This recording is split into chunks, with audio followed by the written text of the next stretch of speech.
So that I've won't. already got a background recording going, Awesome. Thank you. And I'm going to try to connect to the radio and see if and that mine is will actually work. recording. Oh man, why won't this let me do it? New software. I have no idea how to use.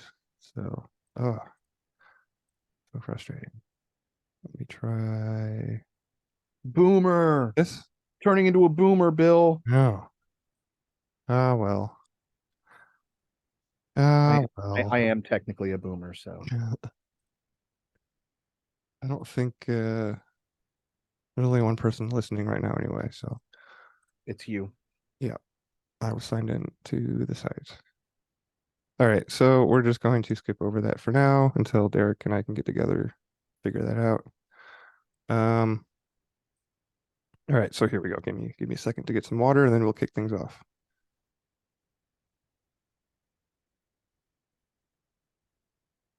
Welcome, welcome, welcome back to another working. It's the same working that is Krononaut Chronicles. My name is Bill, and I will be your guide on this particular Sonic adventure. The show is, of course, sponsored by mysticalwares.com. That's Derek Condit's online, well, and brick and mortar shop, metaphysical supply shop. And he is not here with us this evening, but he does have some. He's a busy man. He's got some exciting announcements to share with us next time we do get to speak with him. And I know that he's been working on this big project for a few months now, and I don't know what I'm allowed to say about it, so I'll just leave it there. But what is it that we exactly do here on Chrononaut Chronicles? Well, there's 4 segments to the show. And we've got that Almanac segment, the Gratitude segment, Silver, and then the Sword segment. And the Almanac segment is basically just a quick little forecast on the astrological events coming up this week, in case we want to uh, practice with them or capitalize on their energies. So it's just good stuff to be aware of. And then the goal behind the Gratitude segment isn't just an exercise. This is to perpetuate the heart and brain coherence that we generate every time we get into the gratitude field. So, um, with this being the particular working that it is, you can never have too much gratitude, right? So, very key ingredient in this working. And then we have the silver segment, and the goal behind this is to learn something new, and this does include current events, even though some of us might not like to think that we uh, keep up with these things uh, as much as other people. I guess I don't know. There's a stigma after doing 13 questions for so long. It just seems like the question about what do you ignore the most and is media, right? And I think I had that same answer myself, but current events do provide context for the world in which we find ourselves. And this being a both a timely and a timeless podcast, I do think that those are some things to just to keep abreast of, right? So aside from current events, though, we do try to learn something new in the silver segment. But when we do look at current events, we try to look at the silver lining for them. And then the sword segment is all about thinking. And I actually wanted to share with you guys a little snippet from Carl Jung in his uh, explanation on what the thinking is it thinking I'll get it's in a book um function is, right? So we'll get to that in the sword segment, but the goal behind the sword segment is really empowerment, but it's you have to do the empowering. So this segment is more about the method, right? It's a method of mental alchemy, I guess, if you want to call it that. And so that is the sword segment. It's also alluding to words, right? Swords, words. And yeah, so that covers the 4 segments that we have on here on the show. And so jumping back to the almanac real quickly, today Pluto and the moon are conjunct, and Uranus goes stationary. Nothing happening on Tuesday. Wednesday is the full moon. This is actually the second full moon of the month. It is a full blue moon, and it is a super moon. So be on the lookout for that on Wednesday. And Saturn and the moon are also conjunct on Wednesday. Friday has Neptune and the moon conjunct, and Saturday is Venus goes stationary on Saturday. That's about all the Almanac has planetarily, although I did see a little snippet in there about the death anniversary of J.R. Tolkien coming up this Saturday in 1973, right? Is the anniversary of when he passed away.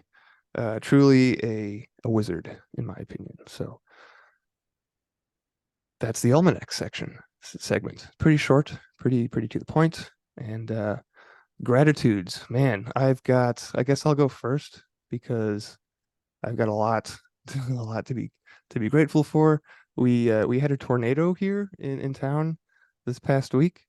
We were a few miles south of the path, but we were definitely, you know, got the severe weather, right? The tornado touched down just a few miles northwest of us, and then lifted off a few miles northeast of, wait, no, the other way around. Yeah, touchdown northwest, and then it lifted off a few miles northeast of us. So yeah, we had a huge tree fall across the driveway, and I didn't have to do anything to it. All the neighbors, not the driveway, it was just the regular road, right? So we live on a private drive up here, and we had some neighborhoods of a 20 people, I think 20 houses or so. And man, these guys, good neighbors. They out there with chainsaws the next morning, and you couldn't even tell that right now, if you well, drove around the neighborhood, you couldn't tell that there was any damage at all, right? These it's good to have good neighbors, right? So I'm thankful that they took care of some of the heavy lifting for me and didn't have any property damage. There was a little nick on the railing from the top of a skinny red pine that fell onto the deck, and a few scratches on the deck fascia. But yeah, no concrete coming up from the driveway, no roofs caving in. So yeah, super grateful that I survived the storm, no property damage, minimal cleanup effort on my part. I did have to rewrite, I did some stuff around the yard too. I wasn't using a chainsaw though, but yeah, that's one of my first gratitude. The one I have written down though in the show notes that I have prepared has to do with a lunar nomad oracle deck that I recently purchased, and it's by Shihan Miro. I mentioned him on a past episode in his book Lunar Alchemy. I've been going through it, and it's super interesting. The first half of the book kind of explains what the idea is behind working with the moon, and then it goes into different practices for each phase.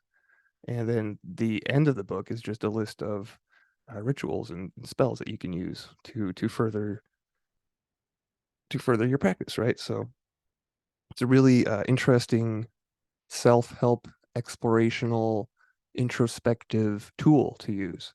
And while I do try to pull a card a day in for tarot, having the oracle deck is specifically for using with the lunar alchemy book is really neat. So I've just been really enjoying that. And there is a concept that I wanted to briefly mention, but I won't do it now. It has to do with the Sheehan uses an old a Buddhist tradition called the Shining Ones and the Hungry Ghosts to kind of describe the energies that you would work with during lunar alchemy. But before we get into that, I wanted to see if anybody else is grateful for anything that they wanted to share this week. I'm joined by just two other Chrononauts tonight, Ben and Adam. So anybody have any interesting happenings to report or anything that they're grateful for? Adam. Yeah, I'm definitely grateful for you, Mr. Bill, and your sigil that you set up for me. It seems to be kicking in to high gear. And along that with cycles, last week, we had what moon was it that we missed? Last week was we were coming out of a new moon, coming into a full moon. So I mean, there was two full moons this month. Is that what you're thinking of? Yeah, yeah. Well, we had Yeah. kind of, you were looking at the show and you were like, well, we've got this such and such moon. Oh yeah, yeah, that was the new moon a couple of weeks ago. But yeah, Yeah. And so, and again, with cycles, rebirth, things coming out, knowing that there is a hiring trend that's going on out there right now, which is truly amazing. I mean, I say truly amazing. It's for me, it's amazing. But it's the summer. It's coming along. You have all the seasonal jobs that are kicking into gear, getting ready for the winter as summer comes to an end. And the sigil, just all that, seeing how that kind of sits nicely in with the natural cycles, the human cycle, and the sigil getting dumped in there. And yeah, I had a interview today, and I'm super super super stoked about that one. And I've got a second interview tomorrow that I'm not so stoked about, but hey man, two opportunities within a week after you dropping your magic symbols out there. Yeah man, I'm grateful. I'm grateful for all these cool little tools that we get to play around and explore with. that is awesome. Does any of them have to do with in the podcast realm, or are they more? Nope, not in the podcast realm. One is in the cannabis industry, which is the one that I'm super interested just because of my personal benefits from migraine. And it seems like a wonderful position to be able to help other people in. And the other one is for a very popular supermarket. So Hey, supermarkets are good gigs, especially if you get employee discounts. that's true. Yeah, That's true. Yeah, absolutely. They definitely have better perks and opportunities over there. But man, yeah, that industry is just one that's blossoming and really helping people out there, and that beyond everything else drives me more than anything. I even pulled some tarot cards on it, and it's always wonderful to see how those things really do align uh with what you're thinking and what your intention is. So yeah, again, there's my other grateful, tarot, and the tools of this magical world. It's a holographic universe. Now we've got some cool little controllers to kind of give us a little insight behind the curtain. right. It's yeah.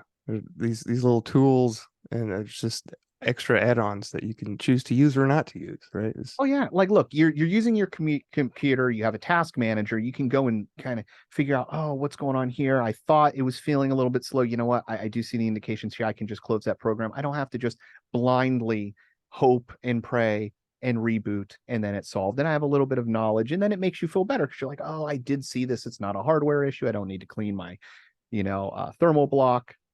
It was just a software. I killed it right here. And then if it pops up, maybe I need to uninstall. And that's really all tarot is. You don't need it for life, but it gives you that little extra just information. You're like, yeah, this is how I was feeling. And this is giving me the lens. And I feel better, not because I got an answer, but because my will is aligning with the universe will. Yeah, it's really neat when you get clarification or validation of what you're already feeling, and then a card pops out, and you interpret it or read the description or whatever, and it's like, oh yeah, that matches up pretty closely. Now that I can, put a label on it, put my finger on it, you can be able to address it more or better, right? But Absolutely. yeah, And yeah, for me, it's not even necessarily making a decision. My decisions are going to be the same, but it's going, here's how I'm really feeling. And I am completely vexed on this issue. And I don't really know, like, I know what I want, but I'm not comfortable with knowing what I'm going for and I want. And then the cards come up and are reflecting exactly what you're feeling. And then you go, I do feel comfortable with this decision because in my heart, it feels like the right decision, but logic and everything else. But once you have a little bit of trust that um, there is some sort of magic's probably a good word, but maybe not the most accurate word, but um, there is relative information that gets reflected back through your intention in throwing the cards. And even if it's just a self-reflection on your subconscious and being able to align your conscious and your subconscious, that's really where it feels like to me, to be comfortable with the decisions and losing the angst of, am I making the right decision? Making it go, this is the decision, and I'm comfortable with the decision. And it's like you said, validation. Yeah, I like how you put that. The relative information that's reflected back to you. That's I don't know, that struck a chord for me. But because I can get that in the you can find that in any deck really, but I've been able to find it in the Lunar Nomad Oracle deck. Like you can read tarot with a normal deck of playing cards, right? You I mean you don't have A the normal deck of playing cards is based on the tarot. I mean, yeah. it Yep. was hidden in plain sight. You had to ditch your magical practices, and everybody's doing it. Right. You don't have the trump suit, but you can do all the other stuff with a regular deck. But Yeah, and to me, it's all intention. Uh, the beautiful thing about tarot is that it is allegorical in its layout. It is, the timeless representation of archetypes and stories, and they're just laid out. And these are things that hold true. So when you see these lines of archetypes that are aligning with your archetypal views, um, so yeah, you could even make your own tarot and define your own cards or have your own intention behind it, because at the end of the day, it's just a picture and it's just a card. exactly. I mean, I think that to be truly, I don't know. I have this idea of making your own tarot deck with your own artwork, but I'm not an artist, right? So it's just a pipe dream for me, I guess, unless I'm going to do stick figures, which is valid too, but Yeah, but listen, man, just because you're into rock work doesn't mean you're going to make your own hammer. true. Go make your own hammer. It might not be as good as can be. You want to go to the expert on hammer makers, and then you can be the expert on the crafting of a beautiful Michelangelo.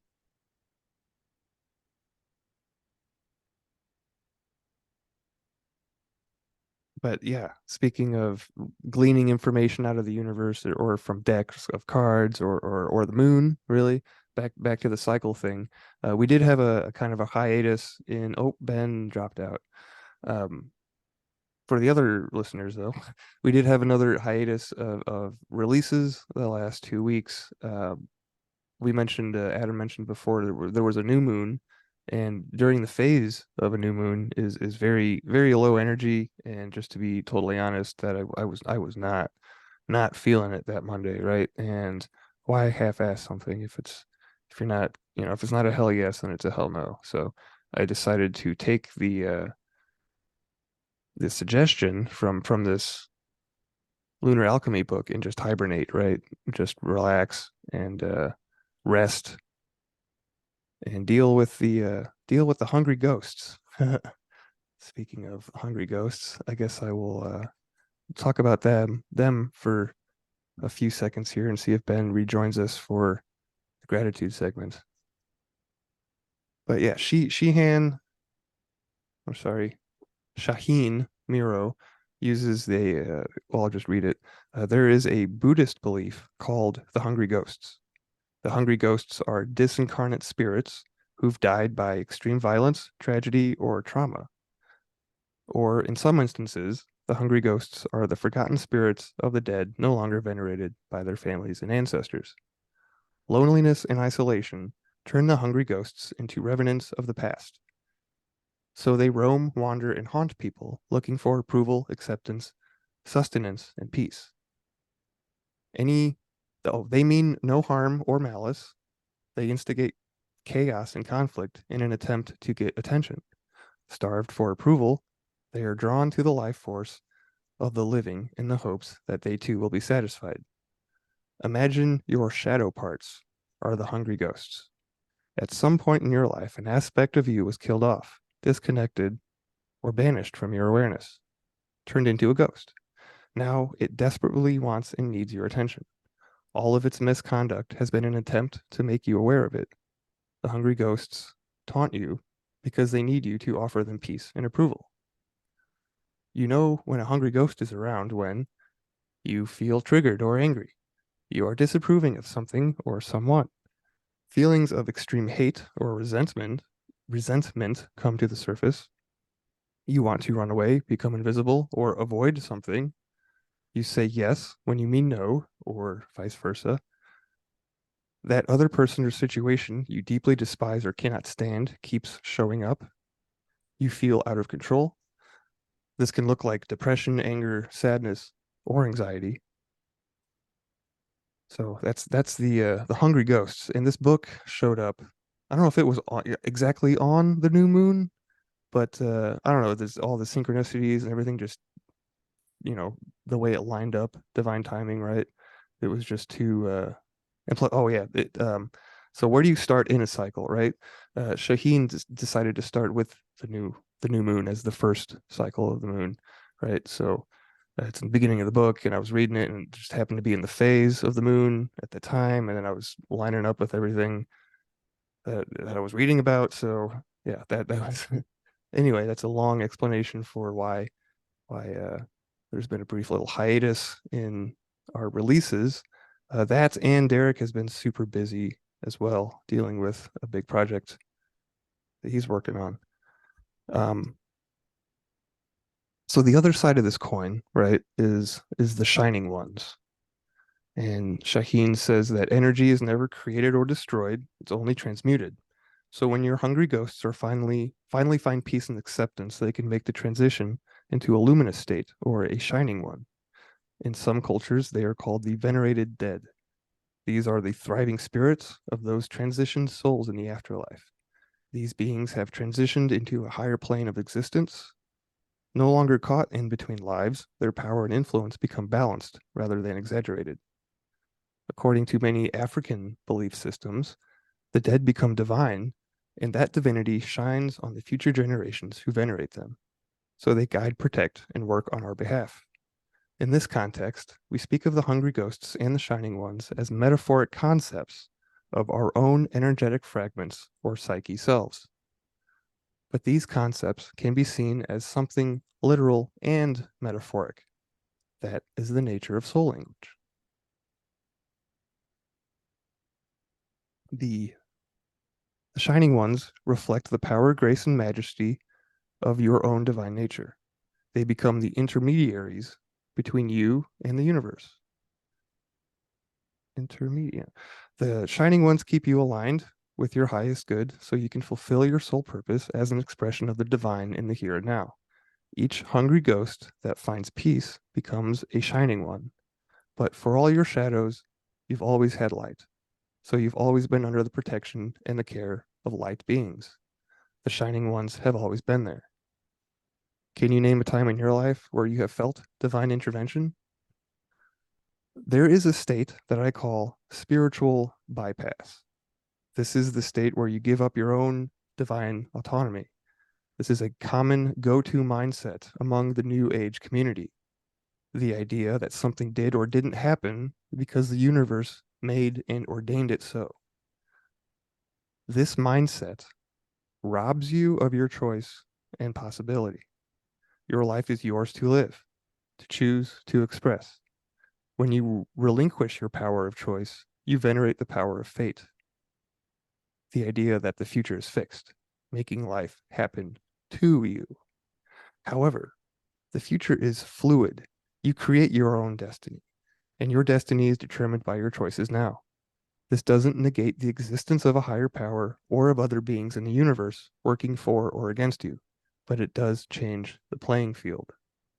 What if you change, I'm leaving it up to the universe, to I'm leaving it up to my own inner wisdom? What if you change, it wasn't meant to be, to I wasn't ready? Whatever divine intervention you've received happened because of you. On some level, you summoned it, you created it, you allowed it. You hold the key to your destiny. Shadow work has shown you how pain can take you to your edge. You've witnessed the proof of your resistance and limiting beliefs. This isn't only true for the negative, but the positive experiences or blessings in your life are also proof of wanting and allowing. It is cosmic law. The shining ones are the light around you and the light within you. They are the living creation of your personal mastery. You know a shining one is around when you feel safe, guided, and clear. Blessings and miracles appear. Synchronicities lead you to something big. You feel good, positive, and well. Things just flow. Healing and forgiveness take place. A sense of grace comes over you. And lastly, you can observe without reacting. So pretty interesting Buddhist concept to work with and roll into the whole lunar alchemy working that Shaheen has put together. So I don't know. I'm really enjoying going through the book and using the deck. So that I guess that'll conclude the gratitude segment. I do not see Ben with us again. So moving on to the silver segment. I wanted to okay. I wanted to talk in the spirit of learning something new. Let's talk about pants for a second, right?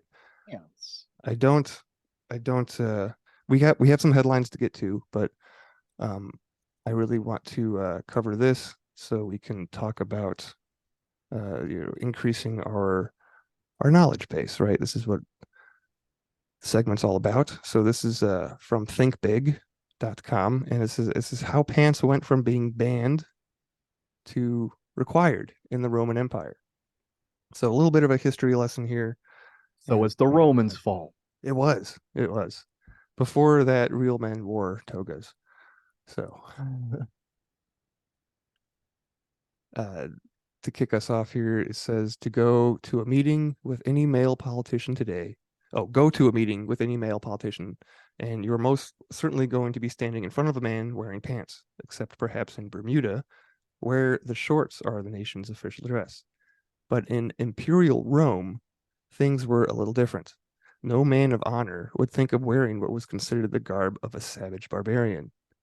When Marcus Tullius Cicero, an eloquent orator and lawyer, was defending the former Gaul governor from accusations of extortion, he cited the wearing of pants as a sign of the innate aggressiveness of the Gauls and an extenuating circumstance for his client. And he has a quote here. Are you then hesitating, O judges, when all these nations have an innate hatred too and wage incessant war with the name of the Roman people? Do you think that, with their military cloaks and their breeches, they come to us in a lowly and submissive spirit, as these do? Nothing is further from the truth. He uses breeches. I didn't know that word was that old breeches. Breeches. I thought that was a I don't know an old more recent slang term. I still use pantaloons, so Pantalones. Think of it as the trouser defense. Good orators were using rhetoric in a rather sophisticated way. They were picturing foreign tribes in the way that mostly suited their needs, from fierce aggressors to backward folks. And they were relying on visual imageries to make sure that barbarian otherness would stand out, says a historian from the University of California, Berkeley, who studies Rome's relationship with the tribes to the north, which they collectively referred to as the barbarians. The breeches, were in this case a powerful symbol of otherness. Cicero was not alone in relating pants to a primordial, uncivilized life. In 9 AD, Ovid, by then an acclaimed poet, was exiled by Emperor Augustus for reasons that remain unclear. But in what is now Tomis, Romania, the poet first encountered barbarians. Quote, the people, even when they were not dangerous, were odious, clothed in skins and trousers with only their faces visible. There were no particular hygienic reasons for the Roman distaste for pants, says Professor Kelly Olson, author of Masculinity and Dress in Roman Antiquity. They did not like them.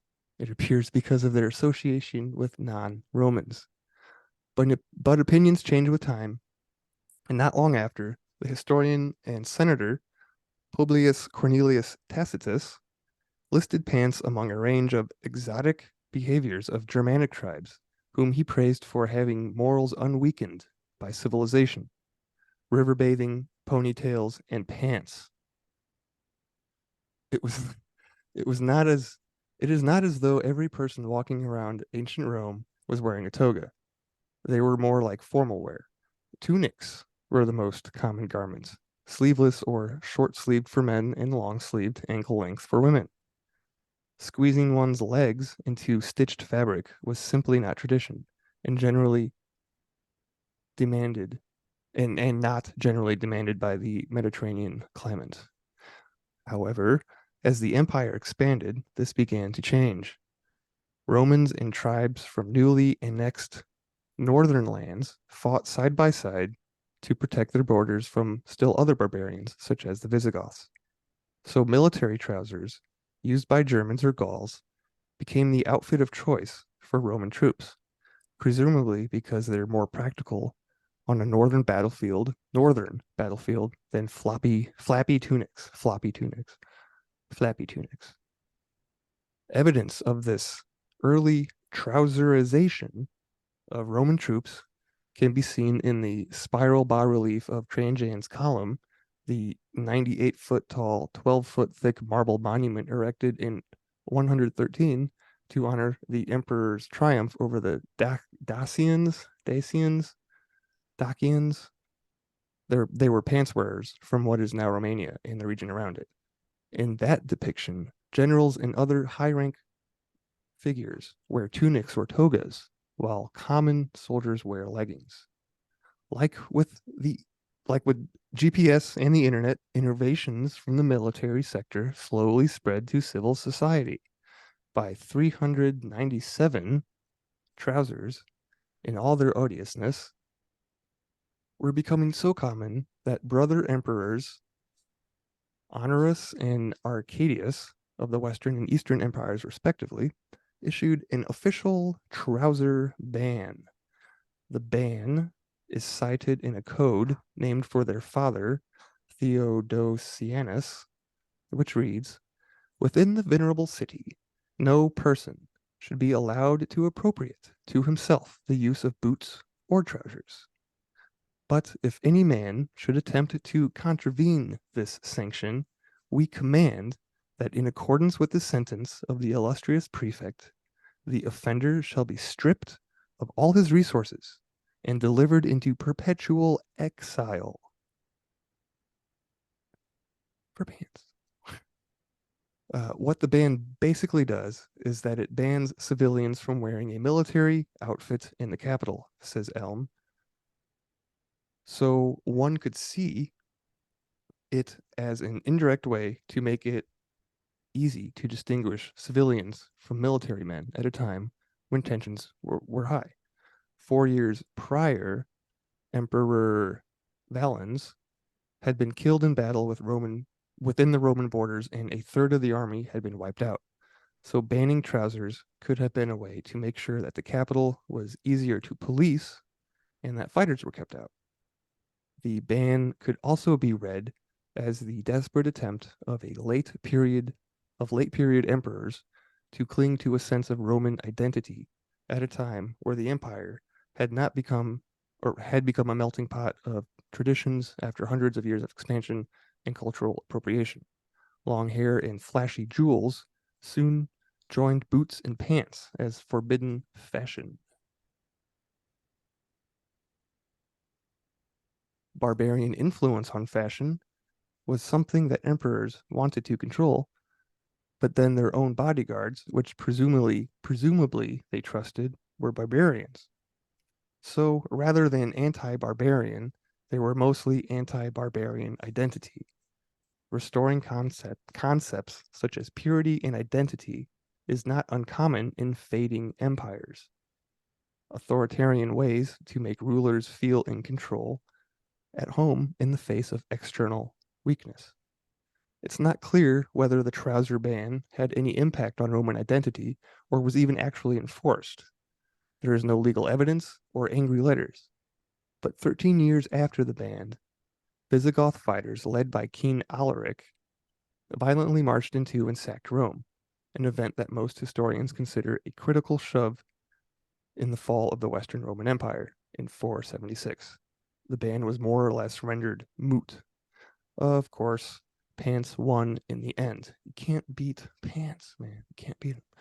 By a century later, the barbarians had claimed the battle for the sartorial soul of the court of Constantinople, the only Roman court left. By the 5th and 6th centuries, suddenly the so-called barbarian custom, sleeved top and trousers, had become the official uniform of the Roman court. If you were close to the emperor, that's what you would wear. Scholars have not yet been able to explain how that happened, trousers going from being banned to being legally required clothes for the Roman court. That is the end of that article.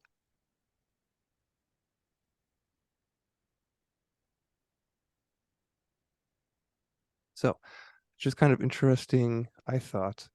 Yeah, it actually it reminds me a bit of how just clothes indoctrinate you or uniforms indoctrinate you. You know, if you look at military or cults, you know, it's shaving your head, it's wearing all of the same thing.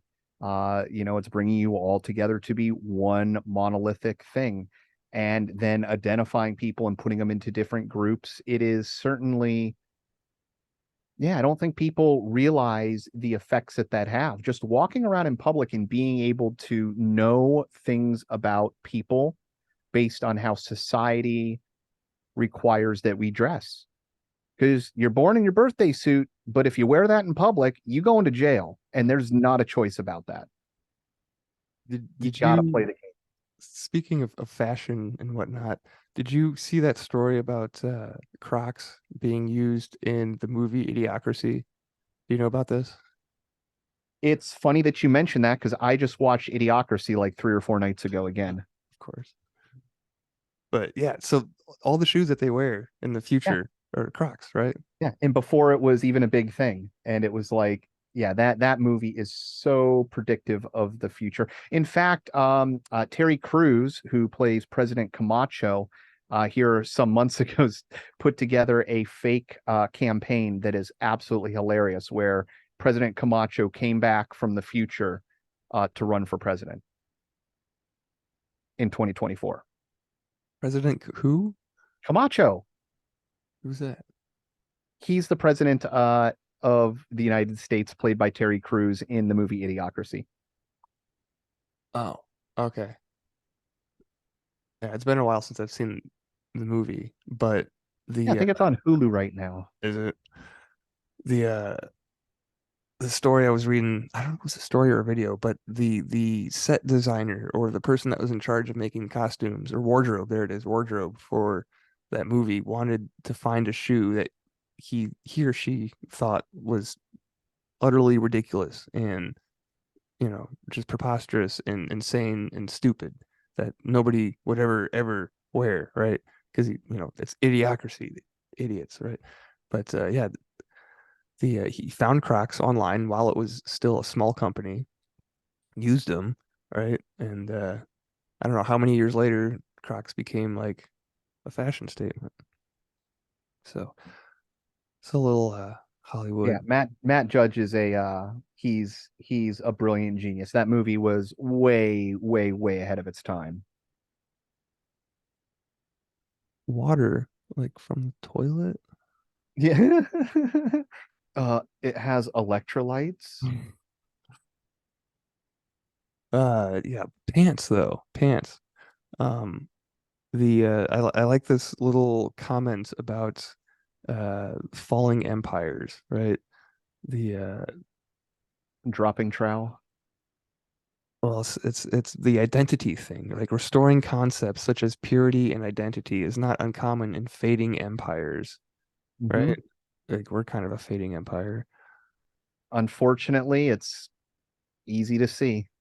and they say that these ideas, these concepts, like these are just authoritarian ways to make rulers feel in control. Like this is like small-minded people, like small-minded people. That's, that's kind of what comes to my mind. They have to feel in control. Yeah. I mean, Control, it's the story of the emperor's clothes, right? right? It is. Well, yeah, Yeah, not the allegory, but right. feel in control based on what you're wearing, you know? Yeah, it's such a fascinating thing. It's crazy how much of us do it. Like we all put on the costume, the mask, the disguise that society requires of us. You cannot be a human being. We're walking around like it's Halloween every single day, but to a different religion or a different holiday. Yeah. Yeah, this is especially interesting in if you're gonna if, in the light of the recent pandemic 2.0 coming up. I hear that the masks are supposed to be making a comeback in some hospitals and universities and office buildings, but Yeah, yeah, yeah. you, It seems very strange that you can plan ahead for uh viral outbreaks and start selling solutions to the problem and start preemptively shutting stuff down before there's really an issue. So yeah, I don't want to say scam, but hey, there's a lot of money to be made. there is. There can be. Um, but we're not going to dwell too much on that right now. Um, but what we are going to talk about are these freaking aliens in Peru.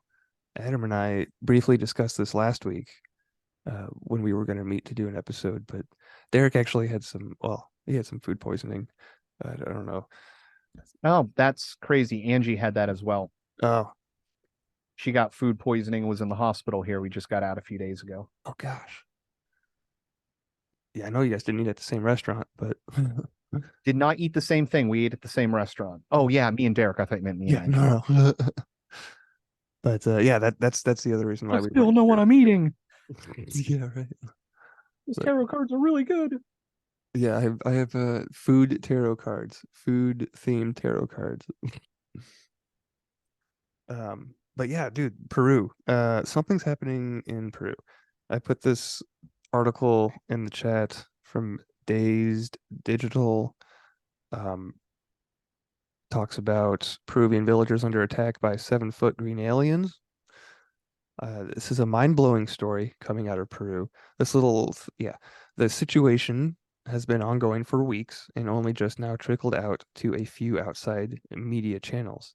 An entire village in Peru called Nauta says that they are being attacked and harassed every night by 7-foot tall extraterrestrials with yellow eyes. They allegedly attempted to take a 15-year-old girl, and when she escaped, they injured her with a cut to her neck. This set off an attempt by the villagers to take their guns into the jungle to try and kill the beings. People have been found dead along the riverbanks with their faces removed. The beings are bulletproof, and when they are shot, they would go down and then get up and fly away with some kind of plates on their shoes. Some described it as a hoverboard with a red glow on their heels. They float a meter above ground. They also said the beings were wearing some kind of silver suit and would just vanish into thin air. So, what what have you heard about this, Adam? I know that we spoke about it briefly last week, but Yeah, I haven't heard any solid updates other than listening to James Fox talk about it and how he's really looking into it. I have seen just a bunch of videos showing up of people showing luminous beings and different events going down, just Peru police or military, but I haven't seen anything myself that outside of the reports is um game changing or anything, or I go like, this is absolutely happening. But I mean, if you just look at, the historics of alien visitations, or at least in the reports, going back to Lonnie Zamora, or to the Zimbabwe case, or even, going deeper into things like Fatima, these are kind of stories that people are seeing and experiencing or reporting to experience. So, I mean, to me, there's a lot of people reporting it. It doesn't seem like this would be uh, a wide scale hoax. Um, but who knows? All of these phenomena overlap. Whether it's natural phenomenons like ball lightning or UFOs or ghosts. or tricksters and poltergeists. All of them seem to be similar, beings showing up and disappearing where they shouldn't be. um so yeah, I'm highly interested in it. I can't wait to see more research being done. I know that there are UFO researchers that are actively investigating and probably going down to get some boots on the ground. So yeah, I don't know, man. I'm excited about it. And maybe I shouldn't be, because if they're here to cull the herd, then Harvest. Is it harvest time already? Is it harvest? I don't think so. yeah, what was it? Linda Moulton Howe wrote a book called The Strange Harvest about cattle mutilations. Mm. Yeah, those have been there's a few, okay, about a month ago or so, there was some new cattle mutilations, some fresh ones, right? And they also had their faces removed. This happened in America though, if I remember correctly. But uh, I don't know, it pops up in Azazel News every now and again, this story, right? And I've heard that it's actually human beings on some type of hoverboard, and they just have this really advanced technology, and it makes it seems like aliens or magic, right? Like it could be that's what technology looked like, or magic technology looked like magic, right? To uh primitive. Yeah, and who knows? I mean, because there's always the private industry, there's always military industry, there's always just people doing things with advanced technology, super, super rich people. And who knows what the reason would be behind something like that. I mean, if you go back to, like I think it's like the 20s, in earlier 1800s, you have the reports of ghost ships and ghost rockets. And it always seems like, there's a technology that's just ahead of where we're at that's being utilized, which could be two things. It could be a phenomena that is pulling us towards something, or something in which is interacting with our subconscious that's reflecting, a drive or a possibility of something. Or it even could be, like you said, it could be people on advanced technologies. Let's just say, maybe there is an area where they wanted to go out and scout mineral resources, or, get into places, and they know they're going to be seen. So instead of making it, look like you're paramilitary, maybe you do wear a silver suit and a weird mask, so that if you are seen, it's not illegal mining operations or something. Who knows? Well, that was the other bit of the story that I followed, or that I observed, was the mining thing. Was it these this apparently there's some private, I'm having trouble getting this out because maybe I shouldn't be talking about it, but uh, a private uh, organization, business company, right, has these or it's mining for gold, and for whatever reason they have jetpacks to do it. I don't know. It didn't really make sense to me, but that is something that I heard or read about.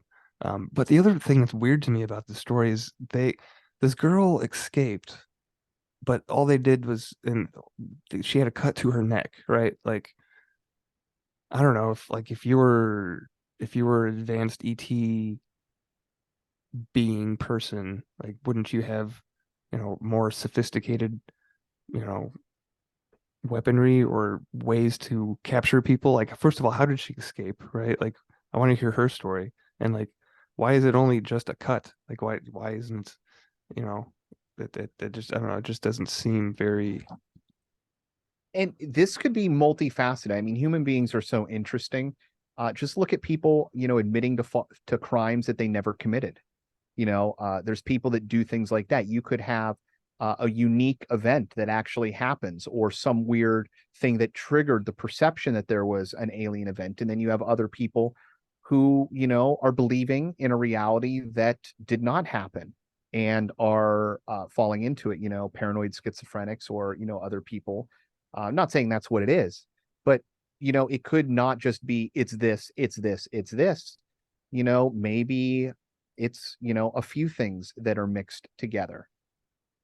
Maybe there's something in the water in Peru or something. I don't know.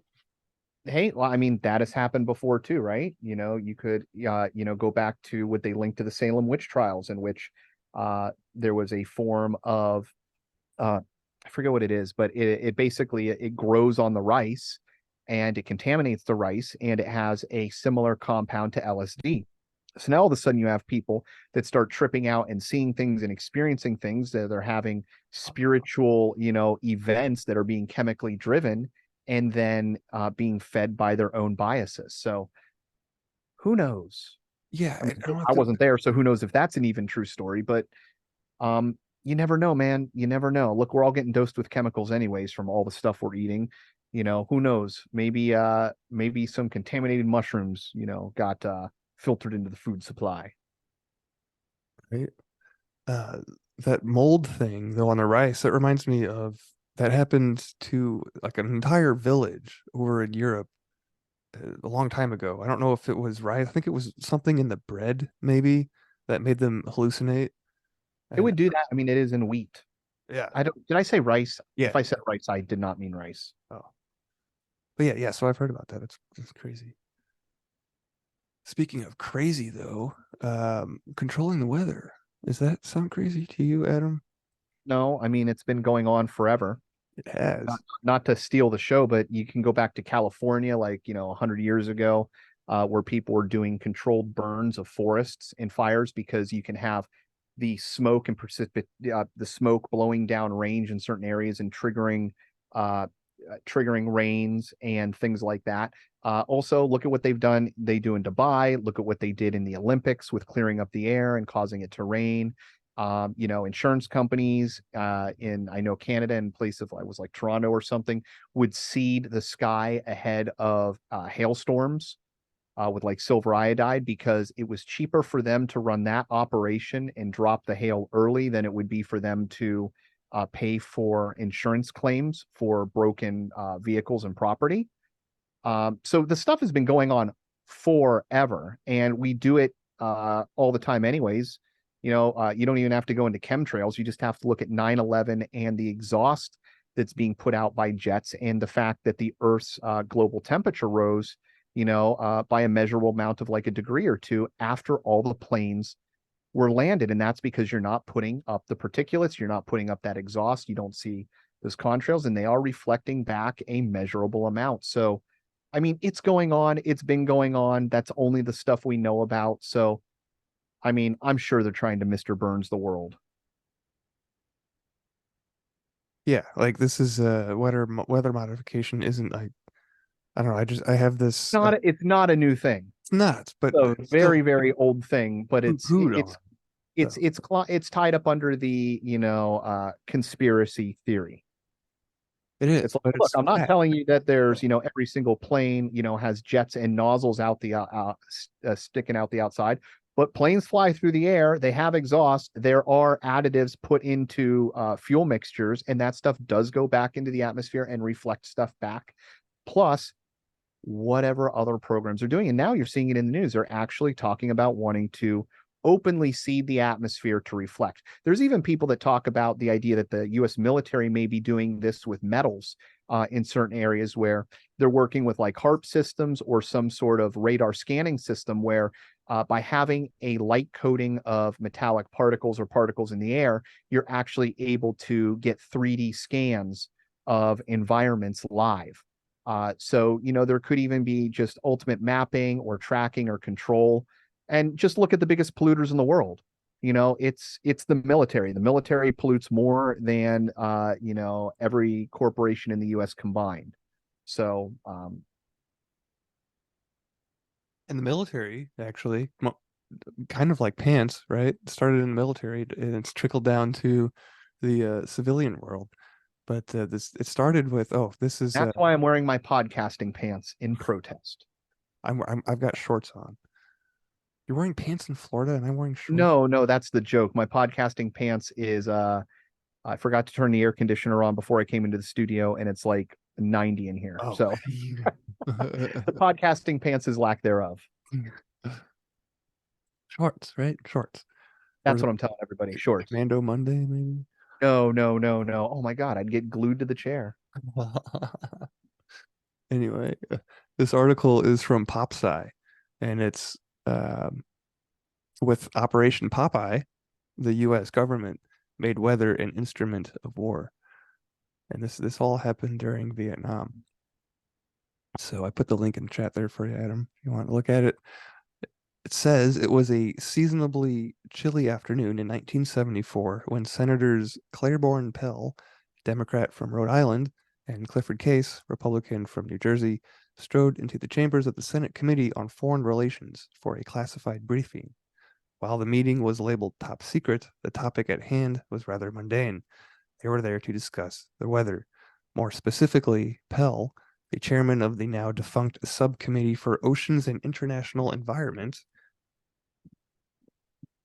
and his colleague, uh, where did I lost my spot? Uh, were about to learn the true extent of a 5-year-old cloud seeding operation meant to lengthen the monsoon season in Vietnam, destabilize the enemy, and allow the United States to win the war. Though it cycled through several names in its history, Operation Popeye stuck. Its stated objective to ensure Americans won the Vietnam War was never realized, but the revelation that the US government played God with weather-altering warfare changed history. The Nixon administration distracted, denied, and it seems outright lied to Congress, but enterprising reporters published damning stories about rain being used as a weapon, and the Pentagon Papers dripped classified details like artificial rain. Eventually, the federal government would declassify its Popeye documents, and international laws aimed at preventing similar projects would be on the books. But in the public world, more or less, but the public would forget that it ever happened. Given the rise of geoengineering projects, both from municipal governments and private companies, some experts believe Popeye is newly relevant. Most travel agents would recommend planning your visit to Vietnam roughly between the months of November and April. Prices tend to jump during the so-called high season, but it's the only surefire way to avoid the rain. Between roughly May and October, the mercury rises to 90 degrees and the humidity can hit 90%.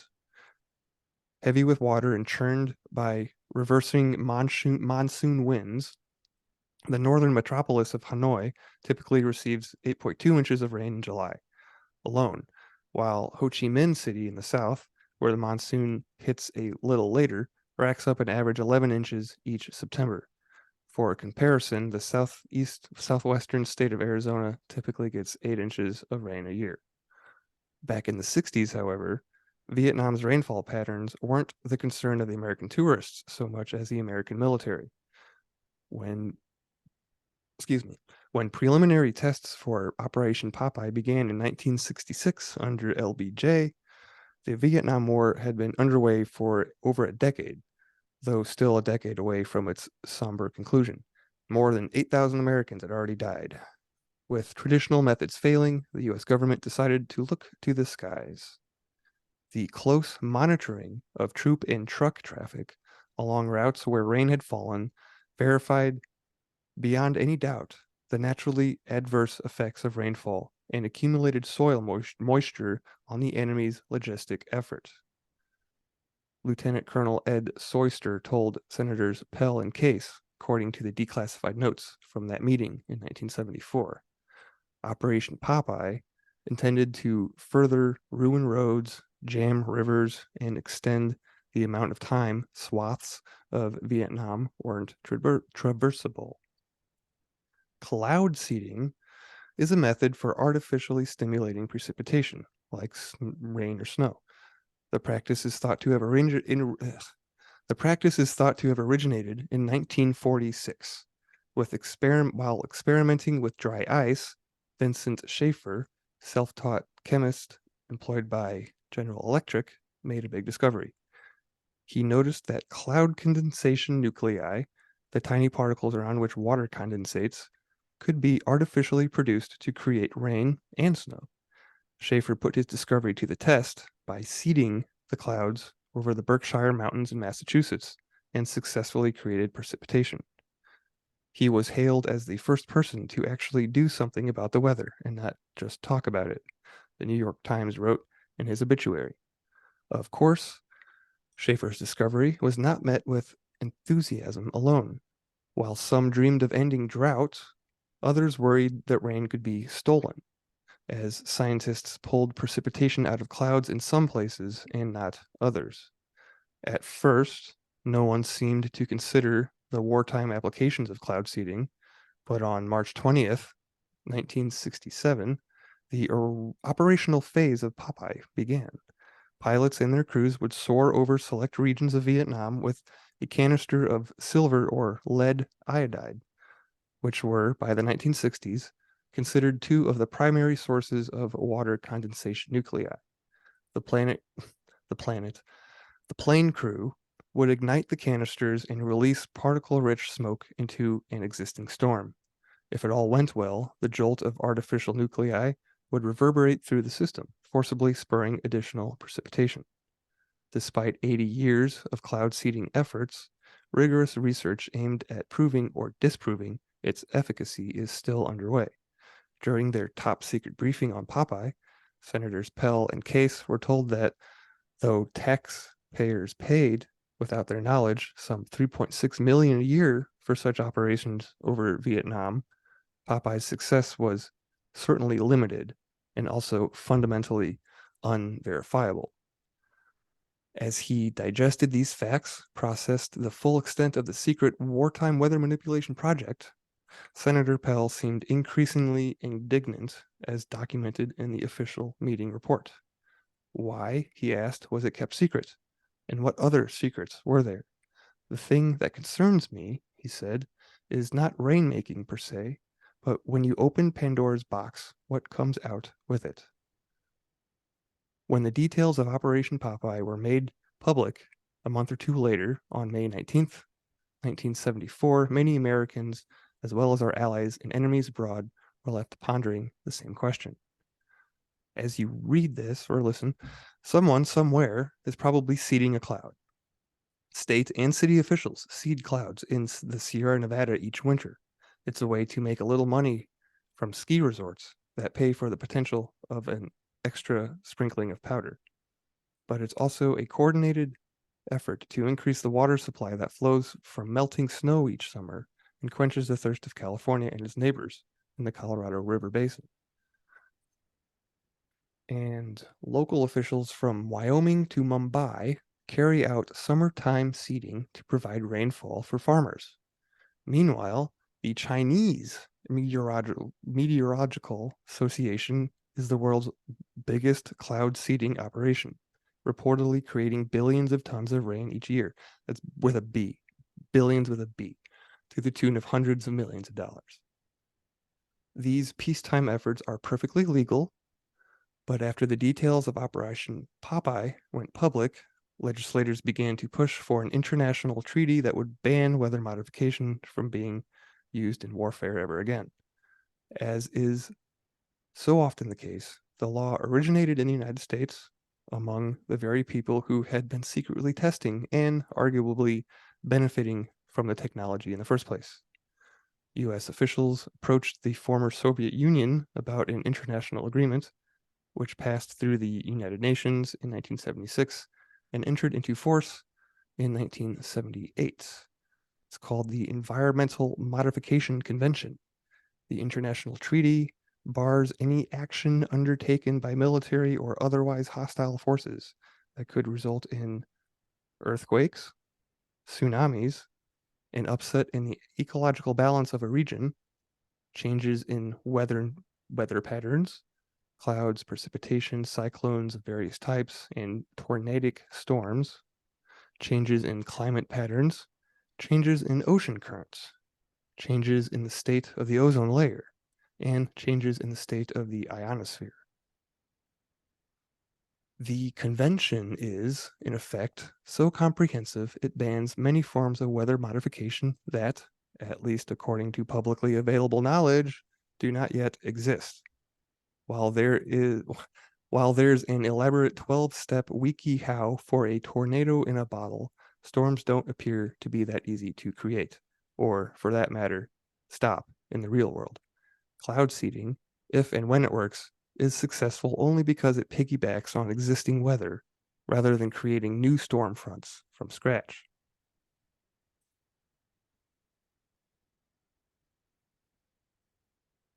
Excuse me. Deborah Gordon, director of the Energy and Climate Program at the Carnegie Endowment for International Peace, says the convention is ultimately toothless. You don't even know where to look, she says, of current weather manipulation efforts. There is a lack of transparency in the research. We don't even know what people are working on. You can't govern something you can't see. And that's for peaceful, that is for peaceful applications. Without the ability to measure these modifications, the the Environmental Modification Convention, or any other weather-related treaty is nearly impossible to enforce. How will we know that there aren't Operation Popeyes going on or not? She asks. Given our inability to monitor these activities, there's reason to be concerned that the United States or other nations could be quietly volatile. People could violate the terms of the convention, right? But Gordon says the more pressing question is whether thousands of small-scale environmentally modification projects already underway will eventually add up to global impact. It didn't matter that there was no transparency because there were so few projects, Gordon says, of the 20th century. But in the last decade, she says, the uptick in experimentation in terms of climate engineering has not only picked up from the government's point of view, it's now picked up in private space. A Bangalore-based company, it's a consulting company, leads the rainmaking project in Mumbai, for example. Technicians were in turn trained by the North Dakota-based Weather Modification Inc., which has had a hand in weather modification efforts from Mexico to Morocco. In recent years, we've also seen the move beyond privately led weather-altering schemes to climate-altering ones. Big corporations like Shell, as well as dozens of smaller startups like Carbon Engineering, have developed and begun to implement carbon capture technology. While these peacetime projects are all intended only to benefit the local community, they've become so widespread that they could have an effect at a planetary scale. If there is enough local weather modification, at what point does that add up to more than the sum of its parts? And lastly here, most of the officials involved in Operation Popeye are now dead. And while weather modification is real and the subject of troves of scientific literature, it also fuels endless conspiracy theories, from the Cold War era concern that the Soviets could control the temperature of the globe to contemporary InfoWars-stoked fears of weather-wielding superpowers. But the real concern, says Gordon, is our rapidly changing climate and its effect on global water systems. As Cape Town stares down the end of its water supply and floods and droughts destabilize communities all over the world, we're starting to realize how little we know about the atmosphere. New climate-altering technologies will continue to crop up, but instead of providing us with easy answers to our biggest problems, these developments should seed new questions. So, more questions. Always ask questions. I like how this article hits on the lack of transparency. Like, we don't know what exactly is going on in the private sector or the military sector. Well, the private sector doesn't have to tell you, Right.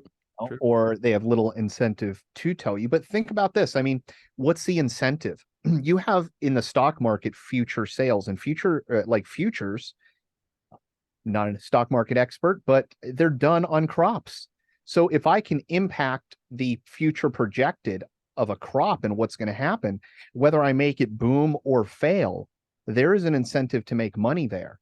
And, just look at anything else that seems like a terrible idea.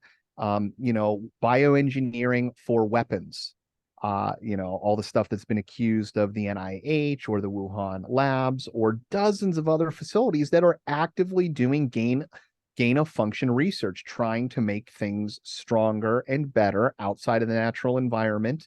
And if there's incentive for people to do those as protective measures, right? So you can go kill a billion people. Um, yeah, I mean, why wouldn't some really, if you're willing to do that, what's starving a few people to make some bucks for political influence, for destabilizing a government and its people? If you're willing to go to war over these things, it seems like, not to me, but it seems like, the argument would be a much cleaner, your fingerprints aren't there, but you still destroyed the enemy. And, just we don't know what technology is going on, what advancements have been made in that sector. And, who knows? Maybe it has gone beyond cloud seedings. Maybe there is something to some sort of HARP system that is using the ionosphere to impact, weather changes. I'm open to it. Yeah. I think the harp that everybody thinks about in Alaska is actually no longer in commissioned. I think it's been decommissioned. I'll have to look at this. I know that when they said it was no longer in commission, I do believe that they were still doing some research out of that facility. And my understanding, there's not just one, and every Oh, country has their version of this system. So, yeah. But there is speaking of them still being around, I don't know if it's harp exactly, but there was a recent whistleblower that came forth during this whole UAP congressional shindig going on. But he was interviewed on Aubrey Martin. That wasn't Aubrey Martin. It was another podcast I listened to. I can't remember the name. But he was essentially saying that there is a scalar array in Antarctica, and it works yes. like harp-ish. But Well, yeah. So he was saying that it was a harpish like facility that was able to detect some sort of it was an interstellar particle of some kind. I'm going to say muon. It's probably not that, but it's some sort of. It might even be muons, but regardless, it's some sort of particle that they are testing for. But the thought was like, look, so here's the dual part.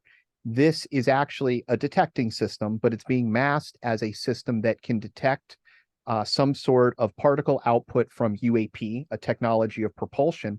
And in addition to that, it has the ability to project an energy within that same realm to be able to down these craft. So essentially, he was saying, look, this is a Earth defense or technology reconnaissance system and or monitoring system.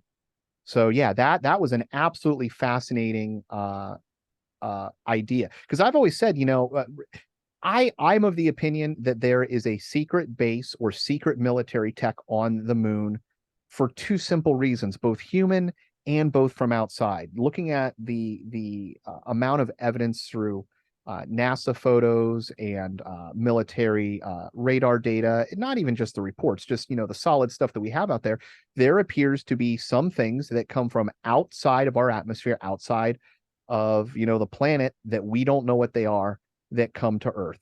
And if that threat is there, why would you not have outward facing technology to detect these things?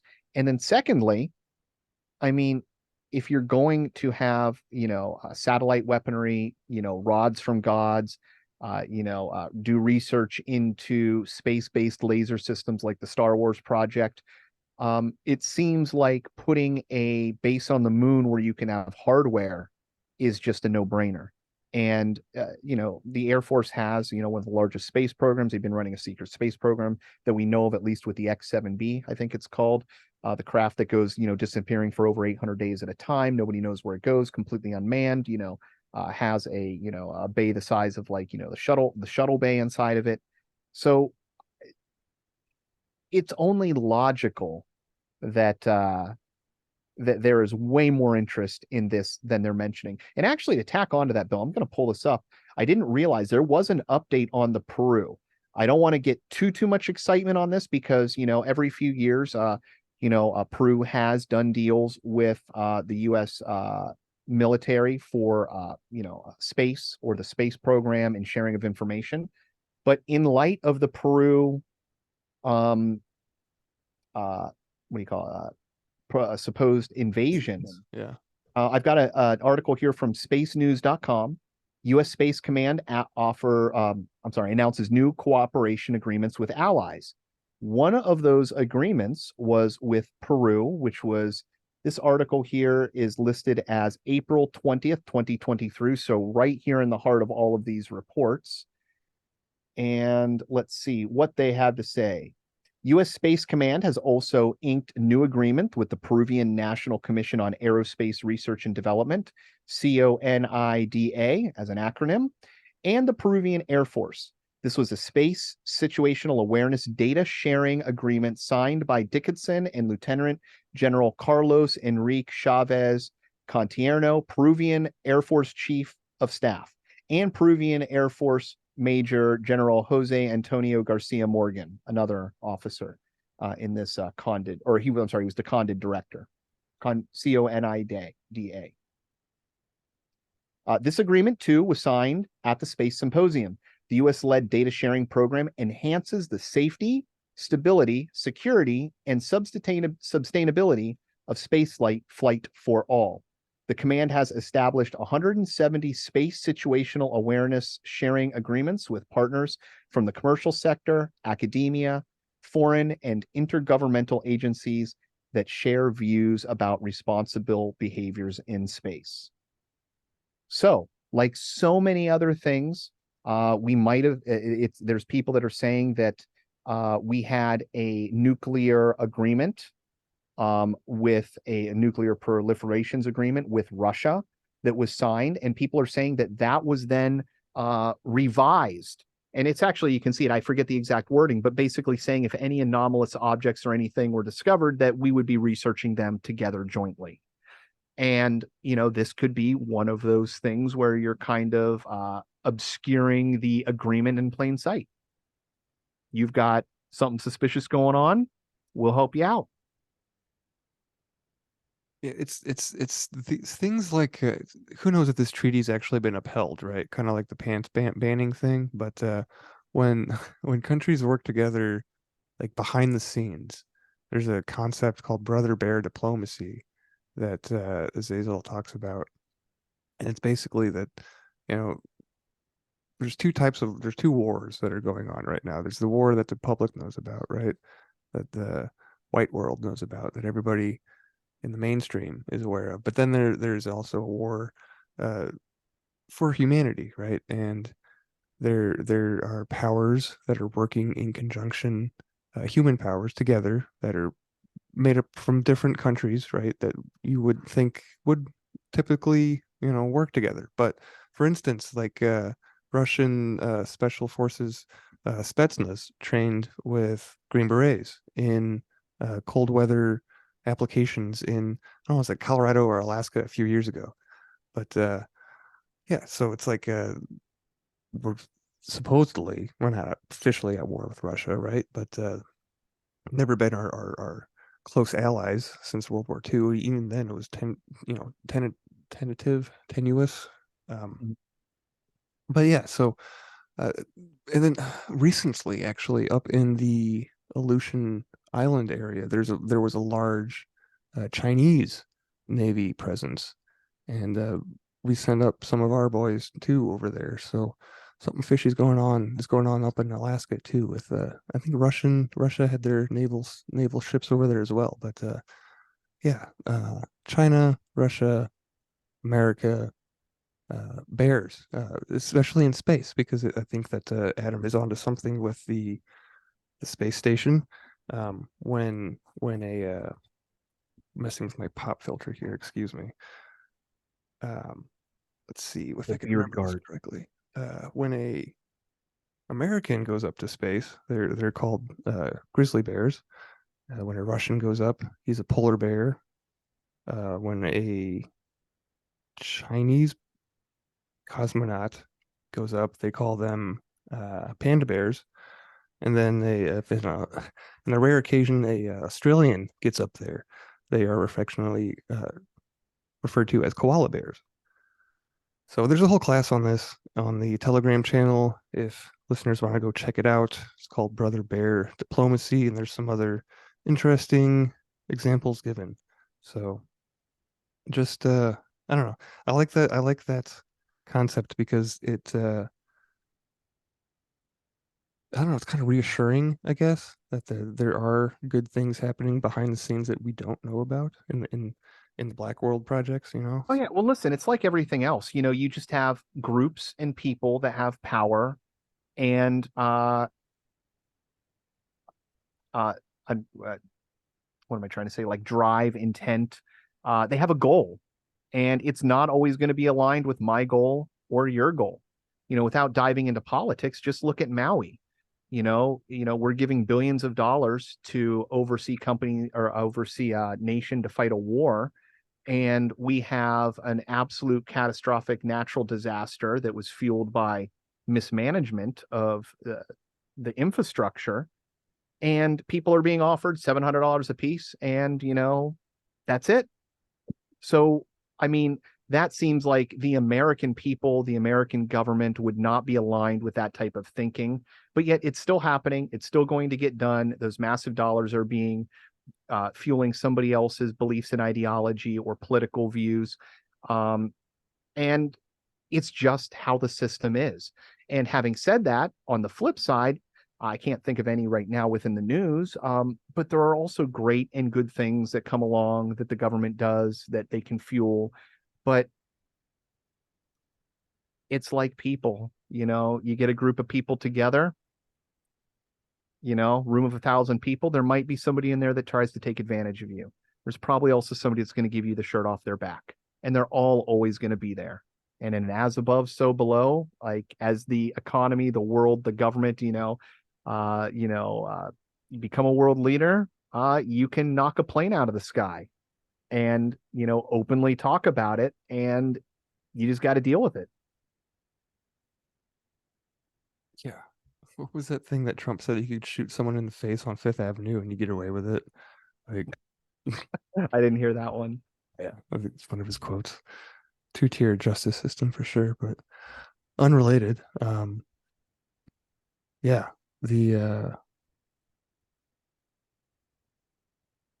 the weather has been a theme for us here on this show so far. So, in continuing with that, our next story has to do with lightning, and this will be the last one that we cover this episode, and then we'll get to actually we're going to read from Charles Haanel today. I was going to do the Sabbath um, according to Neville Goddard, but Ben isn't here with us, so kind of saving that for him. I will hear from Charles for the first time in this show. But before that, last story about lightning's electromagnetic fields may have a weird healing effect on living cells. This is from newatlas.com. I think I put that in the chat for you. Yep. You definitely don't want to be on the receiving end of a lightning strike, but in the right doses, this stuff may have a healing effect. A new study from Tel Aviv University suggests that the electromagnetic fields given off by lightning activity around the world could protect living cells from certain kinds of damage, which may have had implications for the evolution of life on Earth. At any given time, there are some 2,000 thunderstorms raging somewhere on Earth. The energy from those constant lightning strikes resonate through a cavity between the Earth's surface and the ionosphere.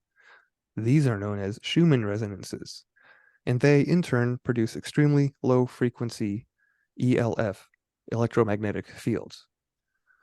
For as long as life has existed on Earth, it's been bathed in these incredibly weak fields, but they are generally not thought to have any real impact. But in a new study, scientists found that these fields could be exerting influence on life after all. Thankfully, though, it's a good thing. We found that under controlled conditions, the Schumann resonance fields certainly had an effect on living tissues. The most important effect was that the atmospheric ELF fields actually protected cells under stress conditions. In other words, when biological cells are under stress due to lack of oxygen, for example, the atmospheric fields from lightning appear to protect them from damage. This may be related to the evolutionary role these fields have played on living organisms. In their experiments, the researchers recreated the kinds of magnetic fields produced by Schumann resonances, and cultures of rat heart cells were exposed to them. Within 30 to 40 minutes of exposure uh, to fields within frequencies between 7.6 and 8 hertz, levels often found in nature, the cells changed in several beneficial ways. There were reductions in spontaneous contractions, calcium transients, and the release of creatine kinase, all three of which are measures of damage to heart cells. When the fields were switched off, these cells were found to revert back to their original state. But of course, this study was only conducted on rat heart cells in culture, so the results may not apply to other organisms or even living rats. But it's still an interesting bit of evidence linking the effects of global lightning strikes to the evolution of life on Earth. It is the first study that demonstrates a link between global lightning activity in the Schumann resonances and the activity of living cells. It may explain why all living organisms have electrical activity in the same ELF spectral range. And it is the first time such a connection has been shown. This may have some therapeutic implications down the line, since these ELF fields appear to protect cells from damage, but this requires further research. And a study was published in the journal Scientific Reports. So I like this because I recently downloaded a Schumann resonance tracking app on my phone. So now every time it spikes above 22% of the normal range, I will get a push notification. Very cool. Yeah. I find that interesting from two perspectives. The first being that, I think of the Earth as an entire ecosystem, and, the as above, so below. The forest is going to burn. When cataclysm comes back to Earth, one of the things that Dr. Robert Schoch talks about is how deserts were turned into glass, that there was so much lightning being discharged from the atmosphere that it would be like the rain from a hurricane coming down. Which, if you think about it, if the world is both scorching and cleansing itself, but it doesn't want to completely sterilize, it might also, while scraping the surface, also for the pockets and the places of safety where people have held, to give them a natural immune boost within the system, a way of nature protecting itself, an immunological response for the inhabitants of Earth. And then the second that I find absolutely interesting in this is I have not finished it. I just found an Andrew Huberman video on migraine. And they've done a small study on migraine, which is very, very deeply important to me because I afflict and suffer from it. But where they were using high dose of creatine supplement after concussion for reducing headaches in people by up to 90%. It's a very small study, but you have people reporting, 80, 90% headache reduction down significantly. So it has not been studied in other type of migraine, but considering the safety of creatine, I am absolutely, it's on my list of things to try out. And you just mentioned it there, that you get an increase of creatine production, which I also find interesting because, electrical issues on the Earth with solar storms, with different events when we are having like proton storms, there are statistically trackable increases in events like psychiatric events, heart attacks, stroke, different things like that are connected to an electrical system within your body that's interfacing with the field of the Earth. So I find that highly fascinating, that connection. Yeah, it's also interesting to think about how our bodies are electrical too. Like our nervous system, it runs off electricity. It's electrical. So of course there's going to be some kind of like Isn't how it would that amazing? not affect? There's magnetic fields all around us. It drives the human body. It drives life on this planet. It drives the cycles of where animals are traveling to, the natural cycles of Earth. It's seen on all the planets, the sun. There's propagating, waves connecting, but yet we do not live in a electric universe. Mainstream science says as soon as we leave this solar system or this Earth, it is done. There is no connection. And to me, I'm like, well, again, as above, so below. Take the wave pool. You can use the ocean, or you can use, a few thousand gallons of water and still see the exact same thing. Yeah, yeah, it's crazy to think about electricity and there is a type of intelligence I would argue behind whatever this power is, and I think that it is absolutely uh, mental. Our brain generates synapses and electrical pulses that regulate all the systems of our bodies, and those are turned off and on with thoughts, right? And this brings us right into the sword segment. And before we get into Charles Haanel talking about mental medicine, I did want to re rehash the goal behind the sword segment. Um, According to Jung, right? The thinking there's four. Let me get to my page here before I start just talking. 350. Here we go. The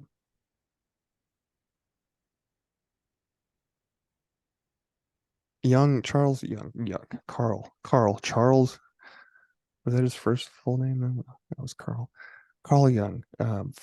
Three types. When you're coming up with these personality tests, right?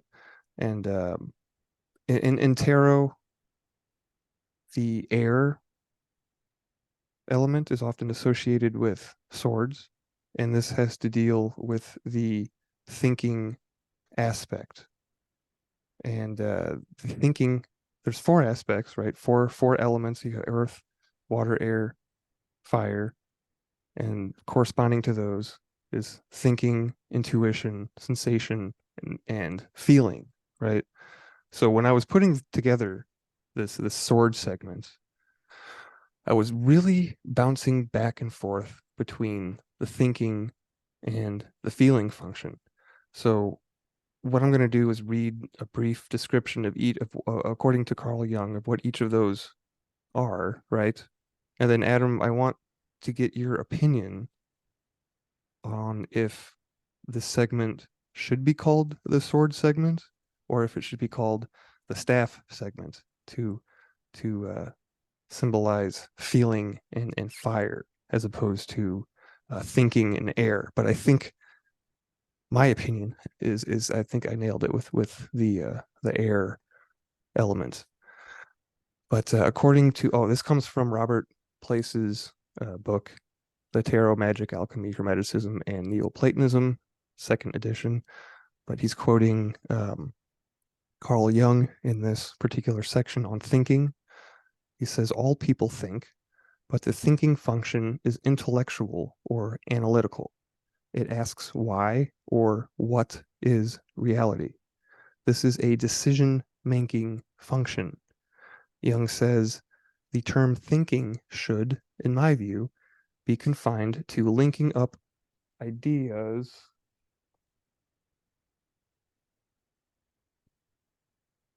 The term thinking should, in my view, be confined to linking up ideas by means of a concept, in other words, an act of judgment.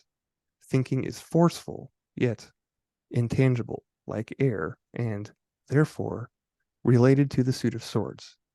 The introvert may tend toward the role of a philosopher or research scientist, and the extrovert towards economist, judge, or statesman. Justice represents the search for truth. In the Stoic version of Platonism, the study of mathematics was recommended to develop this virtue. So this would be in contrast to feeling, right? thinking and feeling, air and fire. Feeling, this name is often misunderstood. To Jung, feelings are not emotions. He calls emotions effects, and that they can arise from any function. Feelings do not create effects in the face or body. They are much deeper than emotions.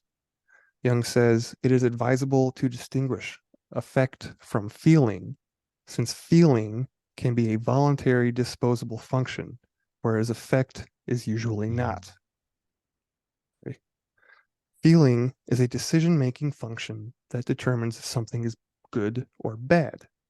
As Jung says, feeling imparts to the content a definitive value in the sense of acceptance or rejection, like or dislike. Feeling motivates one to action, which is symbolized by fire in the suit of staffs. Crying and yelling are displays of emotion. Hate is a feeling. Joy and laughter are emotions. Love is a feeling. An introvert may display a talent as a healer, a nurturer, a musician, or a monk. An extrovert may become a okay. So the whole thing about personality tests is not applicable to my current query, but yeah, there's definitely like a mix, I would say, between the two. And the reason why I was leaning towards the thinking function in the air and the suit of swords is because we're really delving into the why or what is reality. I would like to think, right? I think you nailed it. Yeah, yeah, go, because the other thing is I don't want to tell people how to feel. Like you make that up, make that decision yourself, right? But we can certainly talk about what is right thinking, right? I mean, can't we? You know, there's certainly a method to it, which we've been exploring, right? Yeah, I So don't have to tell you how to feel happy, but I can tell you if you smile, good chance you're going to start to feel more happy. yeah, yeah. So Or it's like the happy, method. you're going to feel you're going to smile. So there's a magic in between. We don't have to tell you what it is, but we can help you smile. Yeah, yeah. So that is something that I just wanted to rehash just to make sure that I got all my ducks in a row. And I want to make sure that I'm doing everything correctly.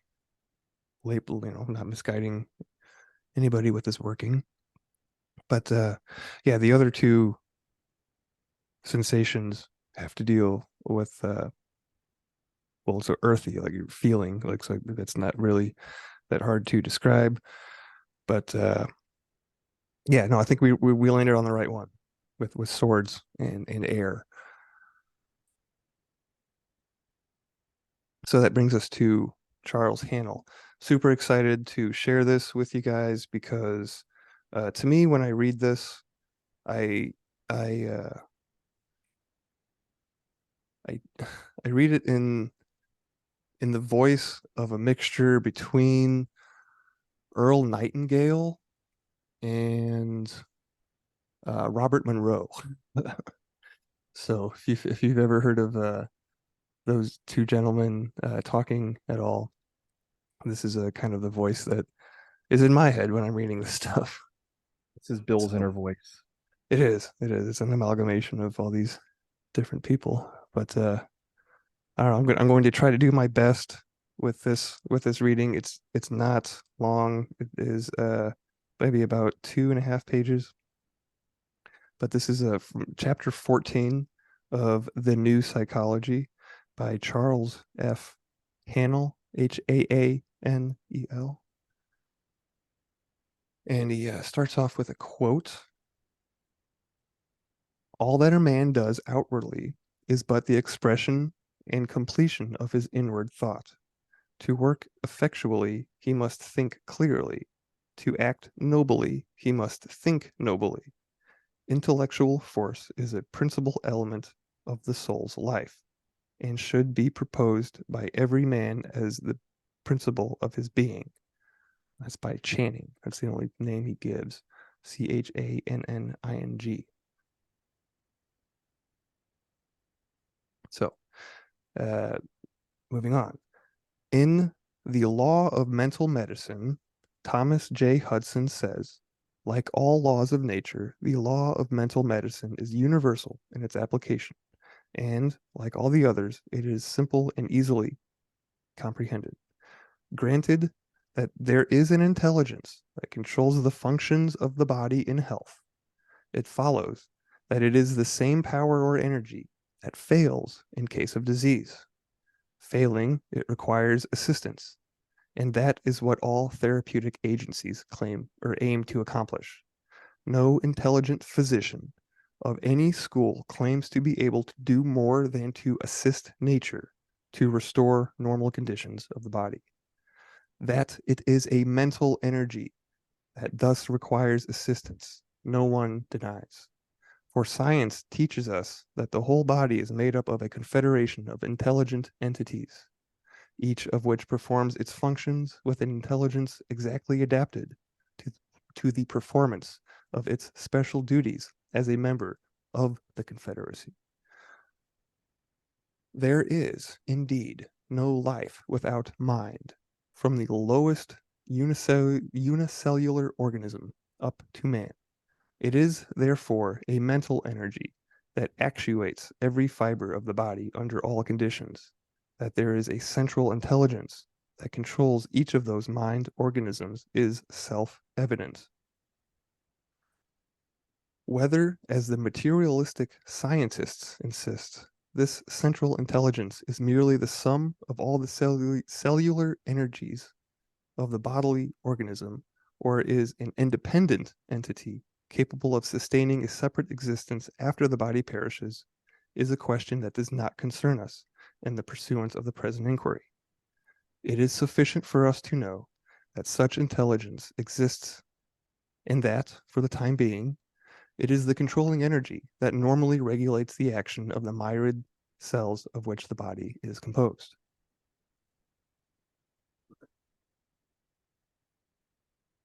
It is then a mental organism that all therapeutic agencies are designed to energize when, for any cause, it fails to perform its functions with reference to any part of the physical structure.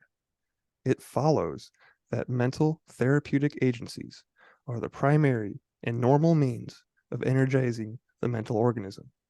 That is to say, mental energies operate more directly than any other, because more intelligibly upon a mental organism, although physical agencies are by no means excluded, for all experience shows that a mental organism responds to physical as well as mental stimuli. All that can be reasonably claimed is that in therapeutics, mental stimulus is necessarily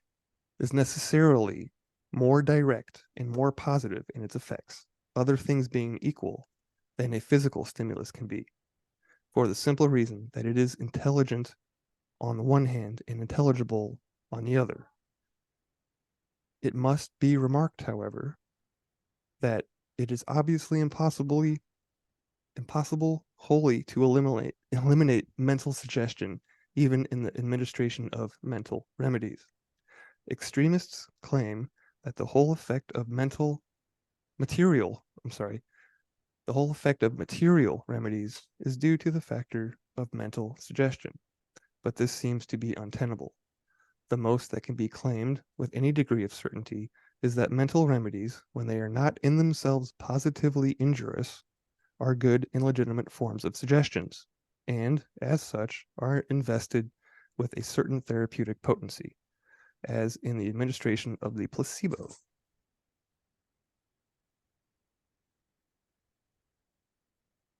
It is also certain that, whether the remedies are material or mental, they must, directly or indirectly, energize the mental organism in control of the bodily functions. Otherwise, the therapeutic effects produced cannot be permanent. It follows that the therapeutic value of all remedial agencies, material or mental, is proportioned to their respective powers to produce the effect of stimulating the subjective mind to a state of normal activity and directing its energies into appropriate channels. We know that suggestion fills this requirement more directly and positively than any other known therapeutic agent. And this is all that needs to be done for the restoration of health in any case outside the domain of surgery. It is all that can be done. No power in the universe can do more than energize the mental organism that is the seat and source of health within the body. A miracle could do no more. Charles Clouston, in his inaugural address to the Royal Medical Society in 1896, says, I would desire this evening to lie down or enforce a principle that is, I think, not sufficiently, and often not at all, considered in practical medicine and surgery. It is founded on a physiological basis, and it is of the highest practical importance. The principle is that the brain cortex, and especially the mental cortex, has such a position in the economy that it has to be reckoned with more or less as a factor for good or evil in all diseases of every organ, in all operations, and in all injuries. Physiologically, the cortex is the great regulator of all functions, the ever active controller of every organ disturbance. We know that every organ and every function are represented that they may be brought into the right relationship and harmony with each other, and so that they may be converted into a vital unity through it. Life and mind are the two factors that the organic unity that constitute a real animal organism. The mental cortex of man is the apex of the evolutionary pyramid, whose base is composed of the swarming pyramids of bacilli and other monocellular germs, which we now see to be almost all-pervading in nature. It seems as if it has been the teleological aim of all evolution from the beginning. In it, every other organ and function find their organic end. In the histological structure, so far as we know, that it far exceeds all other organs in complexity.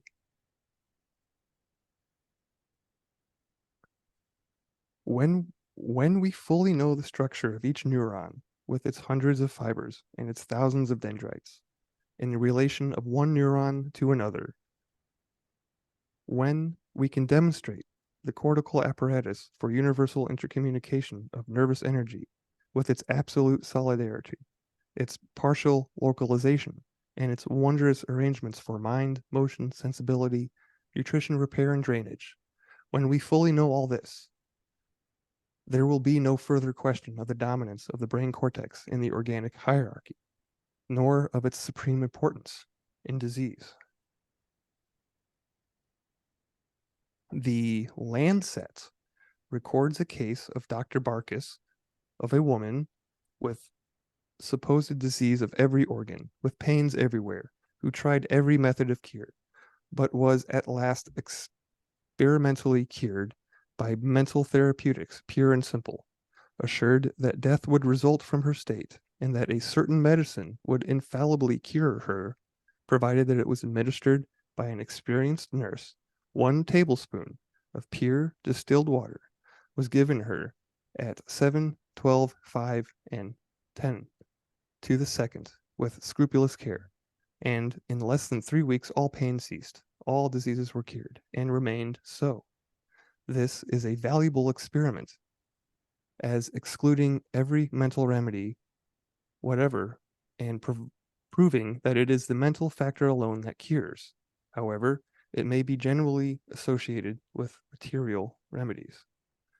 Dr. Morrison of Edinburgh discovered that a lady who had constant violent hysterical attacks had given her hand to one man and her heart to another man.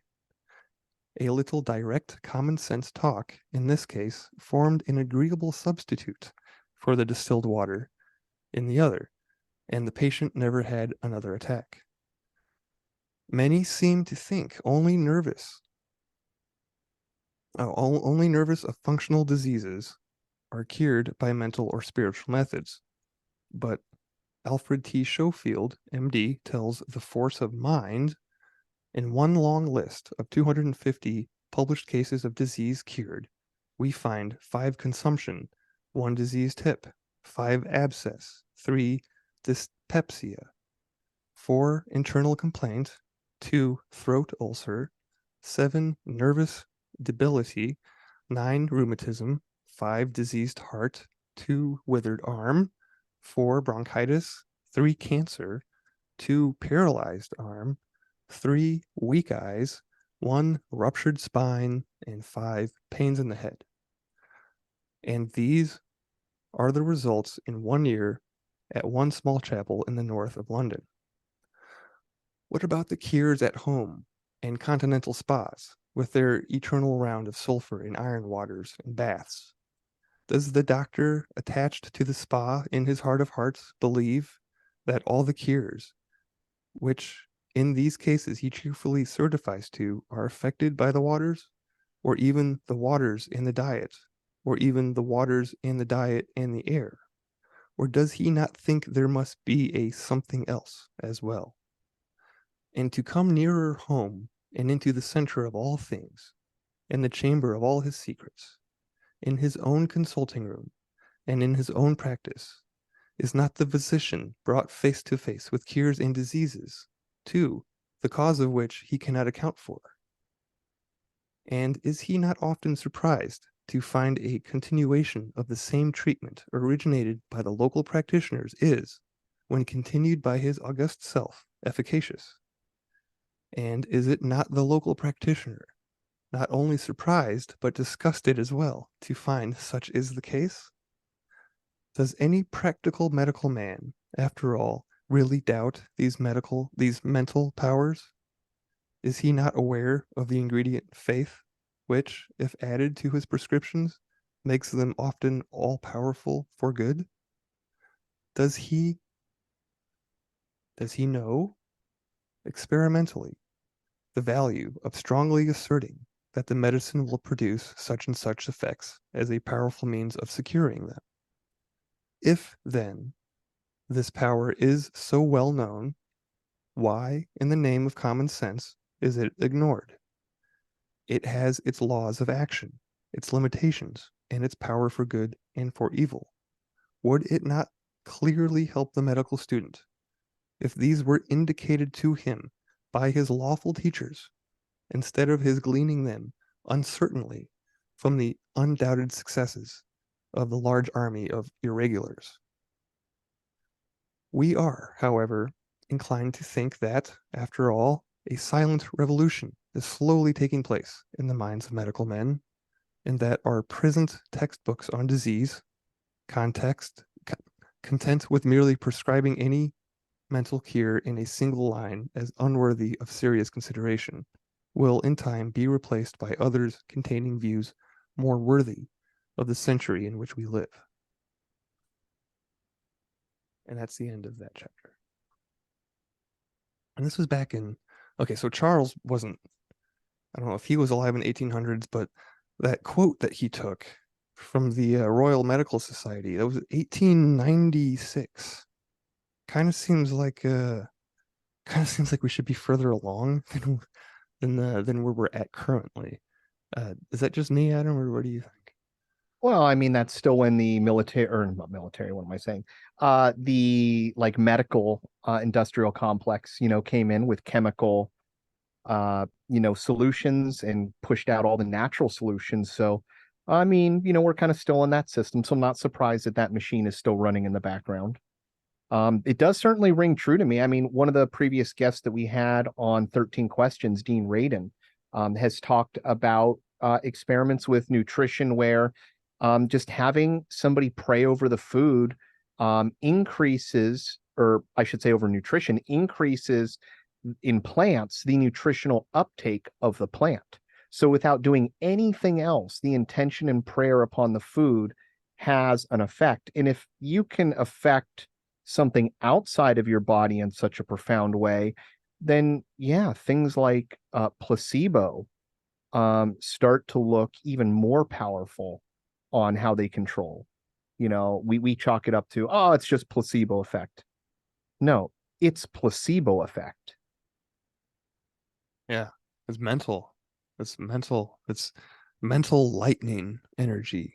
Heck yeah, look at what Wim Hof does. The parts of his body and the physiological control that he is able to obtain is absolutely amazing and goes beyond just your traditional nervous system. When you're being able to shut down an autoimmune response, I mean, that's some pretty powerful stuff. If you can do that, I mean, and it's just by being aware of your body and interacting with it in a certain way, who knows what other natural medicines are possible with just your mind as the control box. Yeah. It's I love that Wim Hof stuff. I did 3 rounds of breathing today. Good Uh, for you. got about it was over 2 minutes on each retention hold. But yeah, the I'm gonna be doing some Wim Hof stuff this winter, I think. I'm gonna take advantage of the cold, snowy north here and try some of that uh cold exposure stuff. I did Oh, that's awesome. Yeah, I can't take a cold shower in Florida ever. no, Well, I mean, the really? water's going to be the temperature of the outside air Oh, or the ground temperature. So it's never ice cold. It might be cold, but 80 degrees. wasn't the water like 100 degrees or something in the ocean the other day down there? It was like a hot tub. No, No, no, no, I thought no. I mean, you'll if you stay in the ocean long enough, regardless of the temperature, I don't care if it's 85 degrees, you're going to uh you are absolutely, I mean, you can get hypothermic. in warm water. Yeah, yeah. Well, I mean, think about it. What's your body temperature? And you're constantly losing heat Oh, throughout that. So, I mean, if your body right, temperature drops to 80, 85, like you are turning blue, buddy. Like you stay in the water long enough, it's going to affect you. You're not going to have the same ice effects from like an ice bath per se, but over an extended period of time, for sure, man. Yeah, I have absolutely turned blue at the beach on a not completely, but like my lips blue and stuff on right, just like really windy days in the water when it's not that cold. It's Florida. right. Yeah, interesting. Yeah, I never thought about that. Interesting. But what something that you can do that will is free, number one, and that will reduce any inflammation that you might have is this week's free scalar energy session over at mysticalwares.com. We're doing the anti-inflammation frequencies, so this will reduce inflammation throughout the body. And this is a free session that Derek offers every week. All you got to do is go to mysticalwares.com, click on the menu, scroll down to scalar energy, and that page has a whole explanation on what exactly scalar energy is. So you can do some reading there before you sign up. And like I said, it is free. You just have to go through the checkout process like you're buying something, but there's no charge. You just have to get your name in the bucket. So when the machine gets turned on, you're quantumly entangled with that particular rife frequency. So please go and check that out. And please share the show. I haven't been asking any of our listeners to do this since starting the show up until recently, right? So share the show, rate the show, help spread the love however you can. And until next time, Chrononauts, carpe diem.